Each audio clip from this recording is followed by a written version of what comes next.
Les savants ont abordé ce hadith de deux façons différentes. Et je parle des savants de l'islam. Les vrais savants musulmans, je ne parle pas des mushabbiha. Première façon de voir les choses et première explication, c'est de dire que en islam, il y a une règle. Quand il y a plusieurs versions d'un hadith, que chacune de ces versions-là, elle est au même degré de fiabilité du point de vue des chaînes de transmission.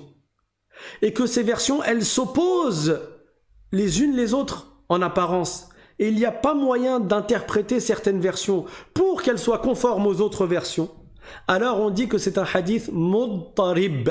C'est un hadith qui est perturbé. Et quand un hadith est perturbé, il est da'if. Il est faible. Et quand un hadith est faible, il n'est pas une preuve dans la croyance. Parce que dans la croyance, on n'utilise comme preuve que des hadiths qui sont forts. Logique. Il s'agit de la croyance musulmane, du dogme, al-aqid. Donc certains savants, ils ont dit, mais attendez là, il y a une version où elle parlait pas, il y a une version où elle parlait, mais il lui a demandé est-ce que tu témoignes qu'il n'est de Dieu que Dieu et que Mohammed est le messager de Dieu? Elle a répondu oui. Il y a une autre version où il lui a dit, qui est ton Seigneur? Elle a dit, mon Seigneur c'est Allah. Il y a une version où il aurait demandé, Ayn Allah? Et elle a levé le doigt elle a pointé le doigt vers le ciel. Et il y a une version où il aurait dit, Ayn Allah? Et elle a dit, Fis sama.